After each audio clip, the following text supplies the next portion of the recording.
અખિલ કચ્છ સુન્ની મુસ્લિમ હિત રક્ષક સમિતિના નેજા હેઠળ કચ્છ સુન્ની મુસ્લિમ જમાત, તબલીગ જમાત, અહેલે હદીસ જમાત, અખિલ કચ્છ આલે રસૂલ સમાજ, જમીયતે ઉલમાએ હિન્દના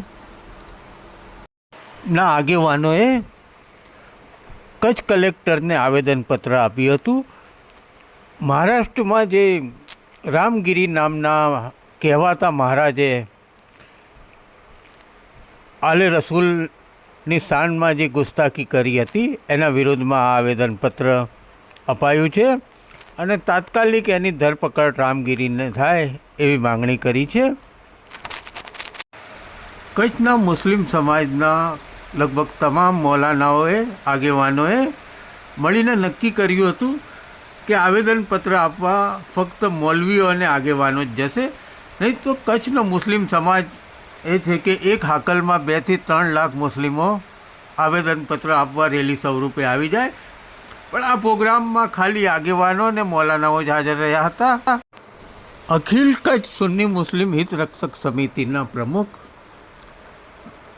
અબ્દુલ એમ રાયમા સાહેબ, ભૂતપૂર્વ પ્રમુખ હાજી ઇબ્રાહીમ હાલેપોત્રા સાહેબ, કચ્છ નહીં પણ પૂરા ગુજરાતના હર દિલ અજીજ હાજી આદમભાઈ ચાકી, સલીમભાઈ જત અને લગભગ તમામ ફિરકાના મૌલવીઓ હાજર રહ્યા હતા.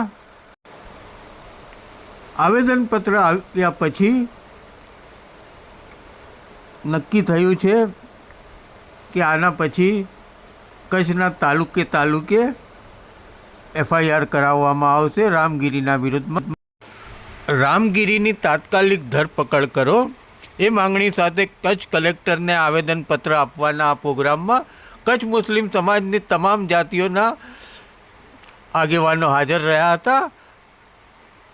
નામનું લિસ્ટ બહુ મોટું થઈ જાય છે એટલે શક્ય નહીં હતું તમામના નામ લેવાનું. આવેદન રૂપી આવેદનપત્ર આપ્યું છે, પણ અમે જરૂર જણાશે તો તાલુકા વાઇઝ પણ એના ઉપર FIR કરવા માટે આગળ આવશું. અને આજે એ પણ કલેક્ટર સાહેબને રજૂઆત કરવામાં આવી છે કે આ લોકો મુસ્લિમ સમાજના નામ ઉપર ક્યાંક આગળ આવી રહ્યા છે તો એમને તમે કડક શબ્દોમાં નાના મોટા જે પૂછડીયાઓ છે એના ઉપર કેસ કરશો તો આ લોકો ક્યાં ને ક્યાં દબાઈ જશે. અને આ સંતો જે એમનું કામ છે ખરેખર ધાર્મિક લાગણીનો હોય છે, તેના બદલામાં રાજકારણમાં આગળ આવવા માટે ઇસ્લામ ધર્મ ઉપર ટિપ્પણીઓ કરી અને એ લોકો આગળ આવવા માટેની કોશિશ કરી રહ્યા છે તે ખરેખર સમજવું જોઈશે. માટે અમે ફરીથી જેવી રીતે અન્ય આગેવાનોએ કીધું એવી રીતે શાંતિથી અમે આવ્યા છીએ. આવેદનપત્ર આપ્યું છે, એના ઉપર કડક પગલાં લેવામાં આવે. જરૂર જણાશે તો અમે તાલુકા વાઇઝ પર એના ઉપર FIR કરશું. ઉપર કાર્યવાહી તાત્કાલિક થવામાં આવે છે. નો ડાઉટ એ બોલ્યો છે ત્યારે ગુનેગાર છે. તો સામે જ્યારે બીજો બોલે છે ઇસ્લામ ધર્મ વિરુદ્ધ, એના ઉપર તાત્કાલિક કાર્યવાહી થતી નથી પોલીસ દ્વારા.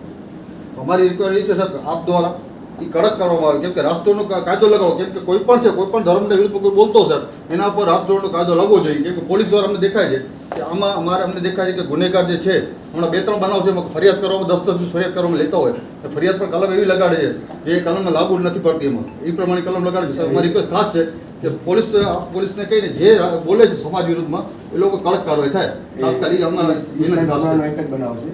એક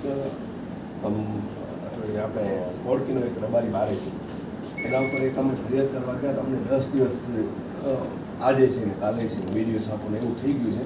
તો એના ઉપર પણ ખાસ ધ્યાન આપવાનું કે મુસ્લિમ સમાજની લાગણી નિભાય અને કોઈ પણ આગેવાન આવે તો ફરિયાદ તાત્કાલિક લઈને અને